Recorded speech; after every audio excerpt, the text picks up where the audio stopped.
Hello friends, आज हम बात करेंगे क्लास 10 का फिजिक्स चैप्टर नंबर 3 इलेक्ट्रिसिटी के बारे में। ठीक है, तो उसमें हमने पार्ट 1 बनाया था, ये पार्ट 2 है। इसमें हम बात करेंगे Ohm's law, combination of series. ठीक है, इन सभी वीडियो के बारे में, सभी चीज़ के बारे में बात करेंगे इस वीडियो में। चलिए वीडियो स्टार्ट करते हैं और जानते हैं इन सब के बारे में। Myself Subhan Rajan, welcome to your YouTube channel start learning. बात करेंगे क्लास 10 के चैप्टर। चलिए तो अब हम बात करते हैं ओम्स लॉ। ओम्स लॉ होता क्या है? ठीक है, at a constant temperature and pressure, at a constant temperature and pressure the potential difference across two end of a conductor is directly proportional to the current. ठीक है, flow through it. ठीक है, Ohm's law के बारे में हमें जानना है। ओम्स लॉ मैंने आपको डेफिनेशन बताया ओम्स लॉ का, मैं आपको समझा देता हूँ। कोई एक कंडक्टर है, ठीक है, हमने एक कंडक्टर ले लिया। ठीक है, first end and second end. ठीक है, जो फर्स्ट इंड होगा और सेकेंड इंड होगा, मतलब इसको ले लीजिए A1 A2। ठीक है, दोनों हो गए, फर्स्ट एंड सेकेंड कंडक्टर के दो इंड हो गए। फिर मैंने बताया था कि at a constant temperature and pressure, मतलब कि जो टेम्परेचर और प्रेशर होगा वो कांस्टेंट होगा। ठीक है, टेम्परेचर और प्रेशर क्या होगा? कांस्टेंट होगा। उसके बाद मैंने बोला था कि across the two end current flow through directly proportional to a conductor. ठीक है, जो करंट होगा वो किसके प्रोपोर्शनल होगा?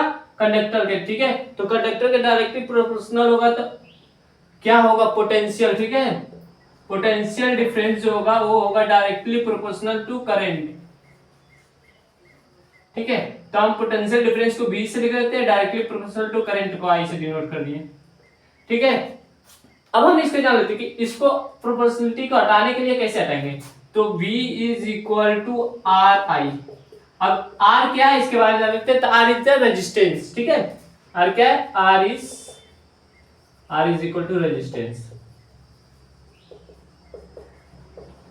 ठीक है, अब इसके बारे में जान लेते हैं कि रेजिस्टेंस होता क्या है। रेजिस्टेंस हम किसको कहते हैं? तो रेजिस्टेंस एक ऐसा थिंग्स है, ऐसा चीज है जो अपोज करेगा फ्लो ऑफ इलेक्ट्रिक करंट को। ठीक है, क्या अपोज करेगा? फ्लो ऑफ इलेक्ट्रिक करंट को, या ट्राई करेगा कि उसको रोक सके, मतलब कि उसको रोक सके। ठीक है, ठीक है, रेजिस्टेंस क्या होता है? रेजिस्टेंस क्या करता है ना कि कोई भी एक कंडक्टर है, जिसे कंडक्टर है जिसमें जो करंट फ्लो कर रहा है ना, करंट फ्लो कर रहा है, तो इसको अपोज करता है। अपोज करने का मतलब इसको रोकता है फ्लो करने से। ठीक है, इससे इसको आई को, करंट को रोकता है फ्लो करने से। रेजिस्टेंस का काम ये है कि अपोज करेगा, try to oppose the flow of current. ठीक है, अब हम बात करते हैं इसके क्वेश्चंस के। तो फर्स्ट हम जानते हैं रेजिस्टेंस का एसआई यूनिट क्या आता है। तो एसआई यूनिट ओम होता है, जिसको हम डिनोट करते हैं इस तरह। ठीक है, इसको ऐसे लिख सकते हैं। ठीक है, हम इसको इस तरह से डिनोट करते हैं, this is the symbol of ohms. ठीक है, अब हम बात करते हैं इस पे क्वेश्चंस कैसे आएंगे। क्वेश्चंस हम इसको कैसे लगाएंगे कि क्वेश्चन सॉल्व कर सके हम। तो हमें फार्मूला पता चल गया कि V is equal to R I होता है। इस फार्मूले से हम क्वेश्चंस लगाएंगे तो हमारा आ जाएगा। ठीक है, तो मैं आपको इस पे क्वेश्चंस लगा दिखाता हूँ कैसे आएगा।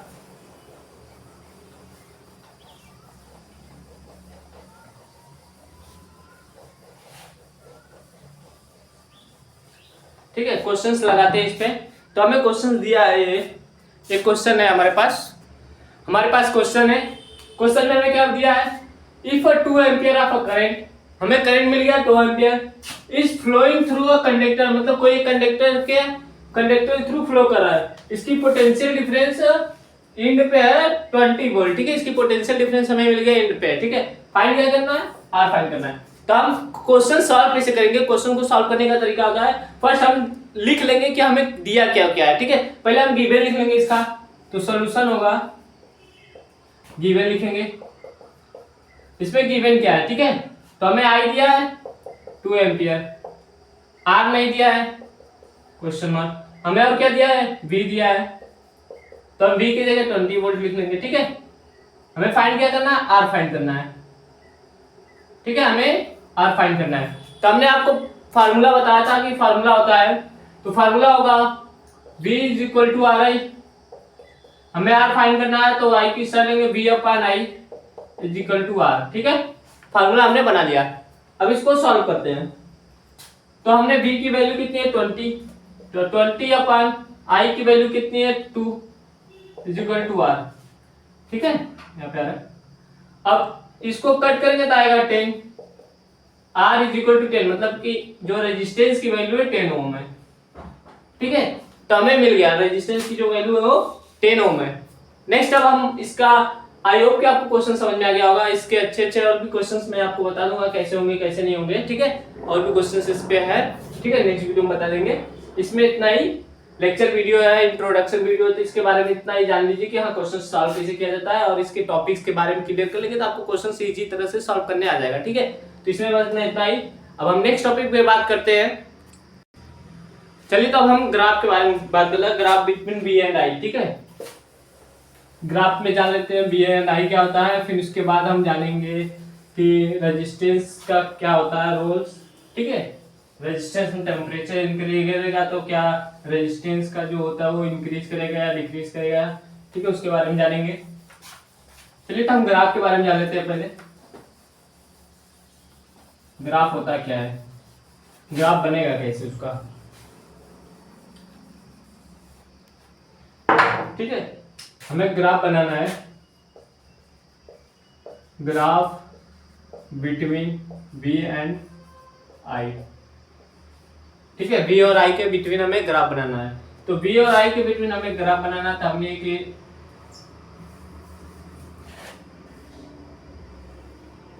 ग्राफ ले लिया, ठीक है। When B is increase then I also be increase, ठीक है, ठीक है। अगर बी इंक्रीज करेगा तो आई भी इंक्रीज करेगी। इस ग्राफ में वही बताया जाएगा, ठीक है। इस ग्राफ को हम इस तरह से बनाए कि बी और आई दोनों इंक्रीज करें। देखिए हमारा बी इंक्रीज कर रहा है, बी यहाँ आया, आई भी यहाँ आया, ठीक है। फिर हमारा बी यहाँ आया तो आई भी यहाँ आया, ठीक है। तो दोनों इंक्रीज किए जा रहे हैं, ठीक है। अगर दोनों इंक्रीज करेंगे तो उसमें हमें पता चल जाएगा कि ये graph between B and I के बारे में बनाया गया है, ठीक है। तो ये दोनों एक ग्राफ है हमारा, ठीक है। अब हम नेक्स्ट बात करते हैं फैक्टिंग अफेक्टिंग ऑफ रेजिस्टेंस। रेजिस्टेंस का फैक्टिंग अफेक्टिंग के बारे में जान लेते हैं, फैक्टर्स अफेक्टिंग, ठीक है, रेजिस्टेंस के बारे में।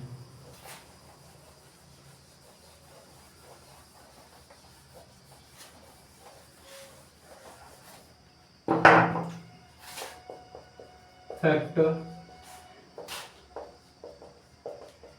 अफेक्टिंग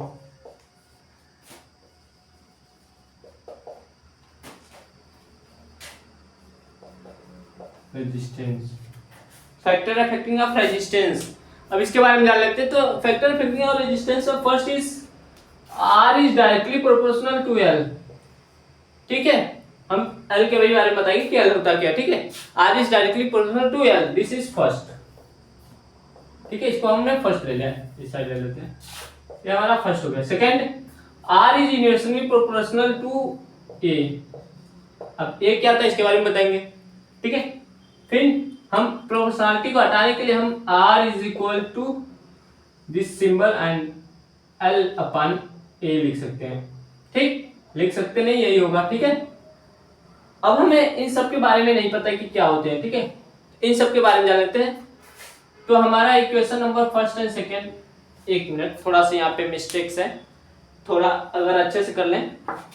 ऐसे तो ये सही है, ठीक है, इसी रहने दीजिए, सही है, ठीक है। ये सब हटा दीजिए, तो इसका जरूरत नहीं है, 1 2 लेने की जरूरत नहीं है, ठीक है।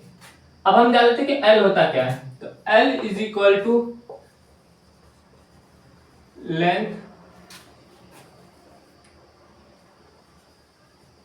लेंथ ऑफ कंडक्टर, ठीक है, लेंथ ऑफ कंडक्टर हो गया। अब हमारा A क्या होता है, A के बारे में जान लेते हैं। क्रॉस सेक्शन एरिया ऑफ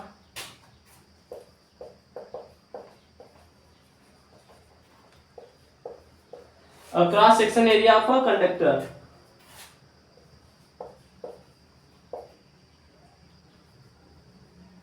ठीक है। Cross section area of a conductor हमारा ए होता है। अब इस सिंबल के बारे में जान लेते हैं। तो ये हमारा होता है resistivity of material, resistivity of material, ठीक है, रेजिस्टिविटी ऑफ मटेरियल होता है इसके बारे में, ठीक है। अगर आपको मैं जो 1 2 लेके बता देता हूँ उसमें थोड़ा स्टेप बढ़ा देता है, इसलिए मैंने इसको डायरेक्ट बता दिया, ठीक है। देखिए R is directly proportional to length of conductor, जो आर होगा, जो रेजिस्टेंस होगा कंडक्टर के डायरेक्टली, मतलब कि जब रेजिस्टेंस बढ़ेगा तो लेंथ भी बढ़ेगा, अगर लेंथ कम होगा तो रेजिस्टेंस भी कम होगा, ठीक है। अब R is inversely proportional to area, ठीक है, cross section area of conductor, ठीक है, cross section area of conductor, ठीक है। आर इज मतलब कि रेजिस्टेंस जब बढ़ेगा तो एरिया कम होगा, अगर एरिया बढ़ेगा तो रेजिस्टेंस कम होगा, ठीक है। अब इस सब को हमने मिला के फार्मूला बना दिया, तो R is equal to resistivity of material upon length of conductor upon cross section area of conductor, ठीक है। ये हमारा फार्मूला हो गया। अब हम बात करते हैं इसमें कुछ नोट्स के बारे में। तो मैंने आपको बताया कि resistance of a conductor increase when increase in temperature, जो रेजिस्टेंस होगा, ठीक है, रेजिस्टेंस इंक्रीज करेगा जब टेंपरेचर इंक्रीज करेगा, ठीक है। रेजिस्टेंस डिक्रीज करेगा when temperature will be also decrease, ठीक है।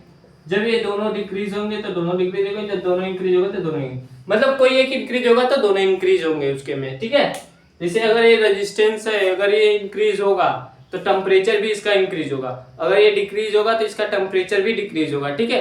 तो ये होता है इसका रेजिस्टेंस का नियम, ठीक है। तो फैक्टर इफेक्टिंग ऑफ रेजिस्टेंस हो गया। अब इसके आगे जानेंगे कॉम्बिनेशन ऑफ सीरीज के बारे में, combination of register, combination of series के बारे में जानेंगे कि कौन कौन से सीरीज आते हैं, ठीक है। उसके बारे में जानेंगे पैरेलल सीरीज, और एक आता है सीरियल, मतलब आ जाता है, ठीक है। उसके बारे में जानेंगे, सीरीज के बारे में जानेंगे कि सीरीज कॉम्बिनेशन, पैरेलल कॉम्बिनेशन क्या क्या होता है, उसके बारे में जानेंगे, और भी चीजें से उसके बारे में जानेंगे। चलिए ठीक है, अब हम नेक्स्ट उस टॉपिक्स पे बात करते हैं जिस टॉपिक के बारे में हमें जानना है, पूरी डिटेल में मैं आपको बता रहा हूँ, ठीक है। उसको अब हम जान लेते हैं कि कॉम्बिनेशन ऑफ रजिस्टर होता क्या है, कॉम्बिनेशन ऑफ रजिस्टर के बारे में, ठीक है। कॉम्बिनेशन ऑफ रजिस्टर में दो टाइप्स के होते हैं, ठीक है, दो पार्ट्स होते हैं, दो वे होते हैं कॉम्बिनेशन ऑफ रजिस्टर्स का, ठीक है। तो फर्स्ट इज हम जान लेते हैं सीरीज कॉम्बिनेशन। सीरीज कॉम्बिनेशन क्या होता है, ठीक है, तो उसके बारे में, if there is only one way to move from one register to another register, ठीक है, कोई एक ऐसा वे है, कोई एक है, ठीक है, बस एक ही वे है जिससे कि वन रजिस्टर से दूसरे रजिस्टर तक पहुंच जाए, ठीक है। मान लीजिए कोई एक वायर है, ठीक है, इसके बीच में दो कट्स लगे हैं, वहां पे रजिस्टर ऐड हुआ है, ठीक है, ठीक है। मैं आपको समझा देता हूँ, देखिए वायर है, इसके बीच में हमने रजिस्टर ऐड कर दिया, ठीक है, हमने दो रजिस्टर, रेजिस्टेंस या रजिस्टर ऐड कर दिया, ठीक है। तो इसके बारे में हमें पता चल जाए कि कौन सा सीरीज कॉम्बिनेशन है या पैरेलल कॉम्बिनेशन, उसके बारे में हमें जानना है, ठीक है। तो हमने दो रजिस्टर ऐड किया, तो अब हमें पता करना पड़ेगा इसमें सीरीज कॉम्बिनेशन कौन सा है, पैरेलल कॉम्बिनेशन कौन सा है, ठीक है। बहुत ही सिंपल है, देखिए यहां से करंट गया इस रजिस्टर होते हुए फिर इस रजिस्टर में गया, ठीक है। तो एक ही तरीका है कि इस रजिस्टर से इस रजिस्टर में जाए, तो होता है सीरीज कॉम्बिनेशन, ठीक है। तो इसका डेफिनेशन है, if there is only one way to from one register to another register, this combination is called the series combination, ठीक है। अब पैरेलल कॉम्बिनेशन क्या होता है, पैरेलल कॉम्बिनेशन में सीरीज कॉम्बिनेशन से थोड़ा अलग होता है, ठीक है। वहां पे कई वे हो जाते हैं, मोर देन वन वेज, ठीक है। सीरीज कॉम्बिनेशन में और पैरेलल कॉम्बिनेशन में मोर देन वन वेज हो जाते हैं। अब वो कैसे होते हैं उसके बारे में देख लीजिए, ठीक है। हमने कोई एक वायर में रजिस्टर ऐड किया, यहाँ पे रजिस्टर ऐड है, ठीक है। अब इसी में हमने दो चार और ऐड कर दिया, ठीक है, हमने दो चार और ऐड कर दिया, ठीक है। ये हो गया R1 R2 and R2 R3 and R4, ठीक है। हमने R1 R2 and R3 and R4 को ऐड कर दिया। अब देखिए यहाँ पे कितने वे हुए, यहाँ से इसमें आके इसमें जाने के बाद इसमें से चला गया, ठीक है। तो इसमें कई तरीके हो जाते हैं कि कई तरीके से चला जाता है, तो उसके बारे में हम डिटेल में बताएंगे। अभी हम सीरीज कॉम्बिनेशन पे, सीरीज कॉम्बिनेशन का पूरा डिटेल देख लेते हैं। तो जब इस पे आएंगे तो मैं आपको बताऊंगा कि पैरेलल कॉम्बिनेशन कैसे काम करता है। इसका हम प्रूफ भी देखेंगे कि प्रूफ कैसे होगा, ठीक है, सबका प्रूफ देखेंगे, सीरीज का पैरेलल कॉम्बिनेशन का दोनों का प्रूफ देखेंगे कि ये सॉल्व कैसे हुआ, कैसे आया, ठीक है, उसके बारे में भी हम जान लेंगे, ठीक है। तो अभी हम बात करते हैं कि सीरीज कॉम्बिनेशन में, तो सीरीज कॉम्बिनेशन में जो करंट होता है वो सेम होता है, ठीक है। सीरीज कॉम्बिनेशन में जो करंट होता है वो सेम होता है। चलिए अब हम इसका प्रूफ देखते हैं। तो पहले हम ध्यान लेते हैं कि रेजिस्टेंस इक्विवेलेंट क्या होता है, आर ऑफ ई क्यू, ठीक है। तो इसको हम लिखते हैं R1 plus R1 plus R2 plus R3 plus dot dot dot dot, ठीक है। इसको कहाँ तक ले जाएंगे, Rn तक। हमें नंबर नहीं पता है कितने गए, ठीक है, कितने रेजिस्टेंस जुड़े हैं हमें नंबर नहीं पता है, तो उसको हम वहां तक ले गए Rn तक, ठीक है। अब हम जान लेते हैं इसमें किसको हम आया कैसे, ये R1 R2 R3 आया कैसे, ठीक है। इसके बारे में जान लेते हैं कि आया कैसे। चलिए देख लेते हैं, मैं इसका डायग्राम बनाता हूं। V देखिए वोल्टेज है या करंट कह सकते हैं, ठीक है। ये रेजिस्टेंस का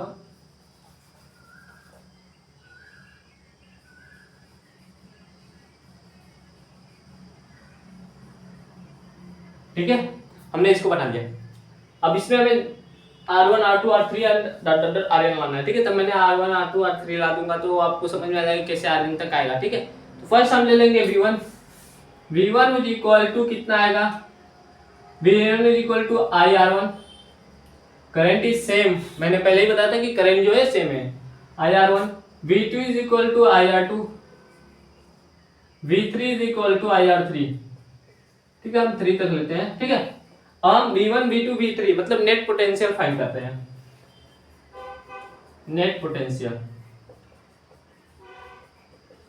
ठीक है। नेट पोटेंशियल कितना होगा, V1 plus V is equal to V1 plus V2 plus V3, ठीक है। हमने इन तीनों को ऐड कर दिया, ठीक है।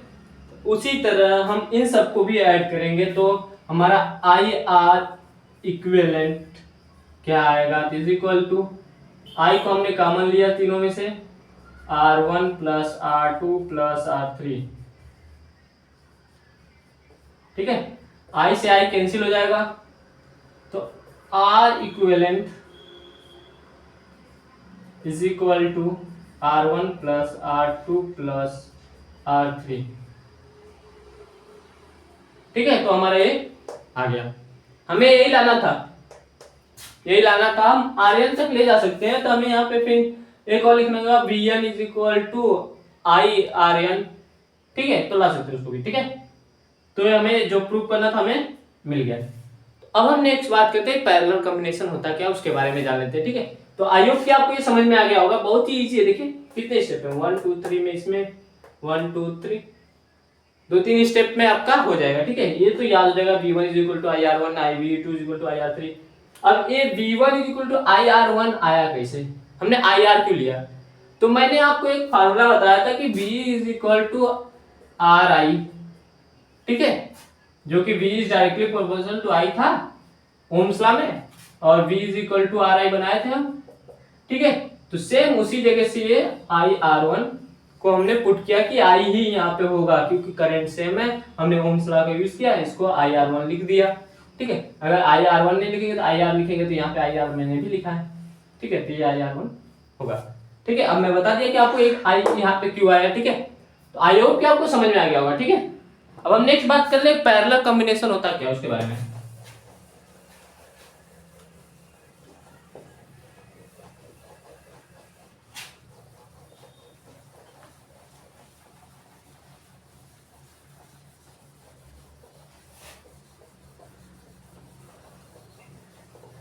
अब हम जान लेते हैं कि पैरेलल कॉम्बिनेशन होता क्या है, उसके बारे में, ठीक है। अब हम जान लेते हैं कि पैरेलल कॉम्बिनेशन होता क्या है। पैरेलल कॉम्बिनेशन को समझाने से पहले मैं आपको एक डायग्राम बनाता हूं, उस डायग्राम से इसी तरह से समझ जाएंगे कि पैरेलल कॉम्बिनेशन होता क्या है, ठीक है।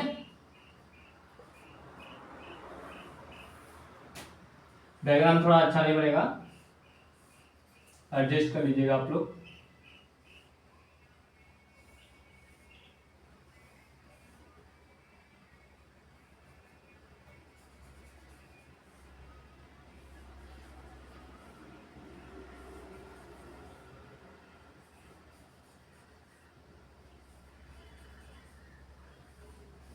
ठीक है, देख लीजिए करंट कितने वे से जा रहा है, जो करंट है आई कितने वे से जा रहा है, देखिए इसको R1 मान लीजिए, R2 R3 R4 R5 R6, ठीक है। करंट आया यहाँ पे R1 में गया होगा, R2 में गया होगा, R3 में गया होगा, R4 में, R5 R6 में भी गया होगा, ठीक है। इन सब में जाने के बाद यहाँ पे आया होगा, या फिर R1 से होके यहाँ आया होगा, फिर R2 से होके यहाँ आया होगा, ठीक है। तो जो करंट है कई वे से जा रहा है, ठीक है। तो इसका डेफिनेशन होता है कि in parallel combination more than one way to flow a current, ठीक है। More than one way to flow current, ठीक है। तो आप बोल सकते हैं कि वो पैरेलल कॉम्बिनेशंस है, ठीक है। तो जो भी कई तरीके, मतलब कई वे हो, कई पाथ हो हमें ज्वाइन करने के पैरेलल रजिस्टर्स को, ठीक है। जो करंट से पैरेलल रजिस्टर ज्वाइन है, कई वे से ज्वाइन है, तो उसे हम कहते हैं कि पैरेलल कॉम्बिनेशन, ठीक है। अब इसका प्रूफ देखते हैं। तो प्रूफ हमें क्या करना है पहले उसके बारे में जान लेते हैं। उससे पहले मैं आपको बता दूं कि इसका जो पोटेंशियल डिफरेंस होगा वो सेम होगा, ठीक है। पोटेंशियल डिफरेंस जो होगा वो सेम होगा इन सब के, ठीक है। पैरेलल कॉम्बिनेशन में पोटेंशियल डिफरेंस होता है, सीरीज कॉम्बिनेशन में करंट सेम होता है, ठीक है। अब हम इसका प्रूफ देख लेते हैं कि हमें प्रूफ क्या करना है उसके बारे में भी जान लेते हैं। तो हमें प्रूफ करना है 1/R is equal to 1/R1 plus 1/R2 plus 1/R3, ठीक है। इसके आगे भी है डॉट डॉट RN लिख सकते हैं, dot dot dot plus m मान लीजिए, ठीक है, RN, ठीक है। तो अब हम चलिए इसके प्रूफ करते हैं। इसको प्रूफ कैसे करेंगे? मैंने आपको बताया था पोटेंशियल डिफरेंस सेम होता है, तो उसी को हम यूज करेंगे, थोड़ा सा भी दिमाग लगाएंगे तो हमारा आ जाएगा, ठीक है। अब देखिए हमें प्रूफ करना है इसको। तो मैंने आपको बताया पोटेंशियल डिफरेंस सेम होते हैं, तो यहाँ पे भी हमें ओम्स लॉ का यूज करना पड़ेगा। किसका यूज करना पड़ेगा? ओम्स लॉ का। ओम्स लॉ में हमें क्या पता चला था कि V is equal to IR, ठीक है, सॉरी, ठीक है, IR हमें पता चला था। अब इसको हमें यूज करके कैसे करना है उसके बारे में जान लेते हैं, ठीक है। तो हमें पता है कि R1 जो है R1 R2 R3 plus current भी है, तो I1 I2 I3 होगा। तो हमें I की वैल्यू फाइंड करनी है, तो पहले हम I लिख लेते हैं। I is equal to I1 plus I2 plus I3 plus dot dot dot dot, ठीक है। अब हमें इस सब की वैल्यू फाइंड करनी है, तो हम लिख सकते हैं, कहां से लिखेंगे? कहां से लिखेंगे? Ohm's law, using Ohm's law.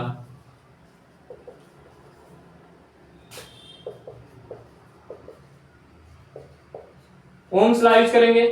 हम ओम्स लॉ यूज करेंगे तो हमें पता क्या है, V is equal to IR। I हमें निकालना, तो R की साइड लेंगे तो I is equal to V upon R, ठीक है। अब जो ये इक्वेशन नंबर फर्स्ट मान लीजिए चाहे सेकेंड मान लीजिए, हम इसकी वैल्यू फाइंड कर ली, तो I is equal to V upon R। तो I1 कितना हो गया? I1 is equal to V upon R1। I2 कितना होगा? I2 is equal to V upon R2। I3 कितना होगा? V upon R3। I4 3 तक ही है, 3 तक ही करते हैं, क्यों ज्यादा बढ़ना, ठीक है। हमने ले लिया। अब इसकी वैल्यू I की जो वैल्यू हमने निकाली I1 I2 I3 equation number first में हम पुट कर देते हैं, ठीक है। इस वैल्यू को इक्वेशन नंबर फर्स्ट में पुट कर देते हैं। इसको पुट करेंगे तो हमें क्या मिलेगा? V upon R is equal to I1 की value V upon R1 plus V upon R2 plus V upon R3 dot dot dot, ठीक है। अब हम क्या करेंगे? इसमें से V को कॉमन लेंगे, ठीक है। तो V को कॉमन लेंगे तो V upon R1 is equal to V common लिए 1 upon R1 plus 1 upon R2 plus 1 upon R3 dot dot लगा के ब्रैकेट बंद कर दीजिए, ठीक है। अब ये V देखिए यहाँ पे क्या है, V अपन R है, V अपन R, ठीक है, मल्टीप्लाई में इस साइड आएगा तो डिवाइड में आएगा, तो ये कट जाएगा, तो कितना बचेगा? 1/R is equal to 1/R1 plus 1/R2 plus 1/R3 dot dot dot dot, ठीक है। तो हमने इसको प्रूव कर दिया। आ गया? किससे आया? Ohm's law. देख रहे हैं ओम्स लॉ के कितना महत्व है। तो इंपॉर्टेंस क्या है, ओम्स लॉ के बारे में जानते रहेंगे तो आप सभी क्वेश्चंस को सॉल्व कर सकते हैं, चाहे वो पैरेलल कॉम्बिनेशन, सीरीज कॉम्बिनेशन, किसी भी कॉम्बिनेशन का है, ठीक है। तो हमने इसको ला दिया, तो हमने इसको प्रूव कर दिया, प्रूव, ठीक है। आई होप कि आपको समझ में आएगा। देख लीजिए मैंने बहुत इजी वे में किया है, क्योंकि हमें पता है कि अगर R1 R2 R3 में करंट फ्लो हो रहा तो सब में R1 R2 R3 में करंट फ्लो होगा I1 I2 I3, ठीक है, क्योंकि सेम है, सीरीज कॉम्बिनेशन में करंट सेम थी, यहाँ पे पोटेंशियल सेम है, मैंने उसी का यूज किया, ओम्स लॉ का यूज किया और प्रूव करके दिखा दिया, ठीक है। तो आई होप कि समझ में आ गया होगा आपको, ठीक है। इस पे हम एक क्वेश्चंस करते हैं, ठीक है, इस पे क्वेश्चंस लगाएंगे, किस टाइप का क्वेश्चन आता है उसके बारे में जान लेते हैं। चलिए तो अब क्वेश्चन लगाते हैं इस पे, ठीक है। हमें एक क्वेश्चन दिया, इफ 3 रजिस्टर, मतलब 3 रजिस्टर होंगे 8 ओम 4 ओम एंड 16 ओम, कंबाइन किए हैं किसमें, इन पैरेलल कॉम्बिनेशन, ठीक है, किसमें कंबाइन किए हैं, पैरेलल कॉम्बिनेशंस में कंबाइंड है। तो find the equivalent registers find करने हैं। तो पैरेलल कॉम्बिनेशंस का फार्मूला याद करेंगे। फार्मूला क्या था, 1/R is equal to 1/R1 plus 1/R2 plus 1/R3। हमें याद रखना होगा कि 3 ही दिया तो 3 ही लेंगे, ज्यादा लेने से कोई दिक्कत नहीं होगा, ठीक है। 1/R1 R2 एंड R3, ठीक है, फार्मूला ये है। तो वैल्यू रखने हैं 1/R is equal to 1/R1 8 ohm plus 1/R2 4 plus 1/R3 16। इन सब का एलसीएम लेंगे तो एलसीएम आएगा 16, 1/R इज इक्वल टू 16, ठीक है। अब इन सब को प्लस करते हैं तो 8 2 मतलब 2 प्लस 4 प्लस 1, ठीक है। इन सबको ऐड कीजिए, 1/R is equal to 2 plus 4 6 1 7 7/16, तो R इज इक्वल टू 16/7, ठीक है। This is the answer. 16/7 किससे आया, 1 को हटाएं तो ये रेसिप्रोकल हो गया, R ऊपर गया और 16/7, ठीक है। तो 16/7 इज द करेक्ट आंसर। तो इसमें जो इक्विवेलेंट रेजिस्टर्स आएगा वो 16/7 आएगा, ठीक है। तो आई होप कि आपको समझ में आ गया होगा क्वेश्चंस, ठीक है। अब हम जानते हैं heating effect of electric current. Heating effect of electric current क्या होता है उसके बारे में अब हम बात करते हैं। Heating effect of electric current, ठीक है, उसके बारे में जान लेते हैं। Heating effect of electric current, ठीक है। अब इसके बारे में जान लेते हैं, ठीक है। इसके बारे में जान लेते हैं heating effect of electric current क्या होता है उसके बारे में जान लेते हैं, ठीक है। When an electric current flow in a high resistance, ठीक है, in high resistance then the resistance become very hot, ठीक है। जो वायर होता है वो वेरी हॉट हो जाता है, अगर हाई रेजिस्टेंस हो गए तो वायर क्या होगा, हॉट हो जाएगा। Then he produce a heat energy produce करेगा, तो उसी कहते हैं heating effect of electric current, ठीक है। तो इसका डेफिनेशन होता है कि when an electric current is passes from a very high resistance wire then the wire become very hot, so they produce a heat energy, ठीक है। देखिए एक वायर है, इसमें हमने करंट पास कराया, तो जितने ज्यादा रेजिस्टेंस होंगे उतने ही ज्यादा जो वायर होगा हीट होगा, ठीक है। तो जितना ज्यादा हीट होगा, जितनी ज्यादा वो गर्म होगा, जितनी ज्यादा गर्म होगा तो क्या करेगा, गर्मी प्रोड्यूस करेगा, हीट प्रोड्यूस करेगा, तो उसी कहते हैं heating effect of electric current, ठीक है। इसका फॉर्मूला आता है H = VIT, ठीक है, H = VIT। ये कहां से आया, ओम्स लॉ से आया है, ठीक है। ओम्स लॉ का यूज करके ही लाया गया इसको। और एसआई यूनिट होती है इसकी, एसआई यूनिट जो इसकी होगी वो होगी जूल, जिसको हम जे से डिनोट करते हैं, ठीक है। एसआई यूनिट इसकी जूल होगी। अब हम नेक्स्ट बात करते हैं इसका, इस टॉपिक का electric power, this is the last topic of this chapter, ठीक है।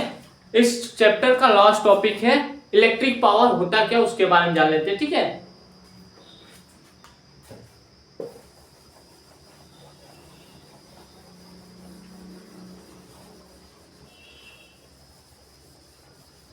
इलेक्ट्रिक पावर होता क्या उसके बारे में जानना हमें,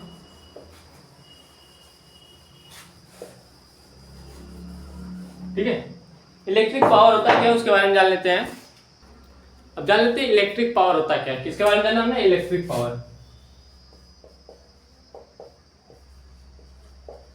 इलेक्ट्रिक पावर होता क्या है, ठीक है, इलेक्ट्रिक पावर के बारे में हमें जानना है।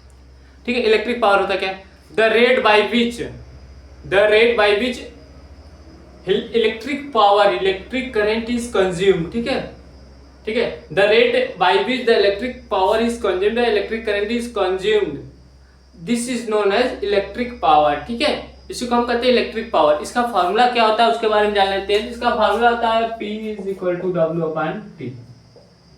इसके एक और फार्मूला है P is equal to I square R.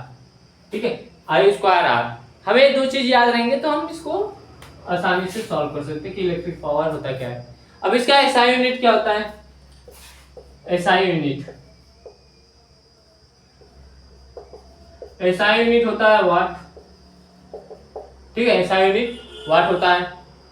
ठीक है, और इसके दो और एसआई यूनिट होते हैं। एक होता है हाउस पावर। हाउस पावर किसको कहते हैं? ठीक है, तो इसका जो दूसरा है पावर का यूनिट वो हाउस पावर है। ठीक है, हाउस पावर का यूनिट है 1 horse power is equal to 746 watt. ठीक है, 1 horse power is equal to 746 watt. ठीक है, 1 horse power is equal to 746 watt.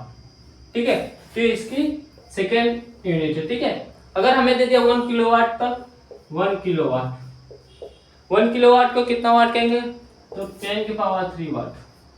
ठीक है, अब हमें एक छोटा सा चीज है जानना है, इस चैप्टर का लास्ट है, कि वोल्ट मीटर यूज क्यों करते हैं और एमीमीटर यूज क्यों करते हैं। ठीक है, तो वोल्ट मीटर यूज करते हैं हम, क्या करते हैं कि पैरेलल कॉम्बिनेशंस पे मेजर करते हैं। क्या मेजर करते हैं? Potential difference. ठीक है, पोटेंशियल डिफरेंस का मेजर करते हैं। वोल्ट मीटर से पोटेंशियल डिफरेंस मेजर करते हैं।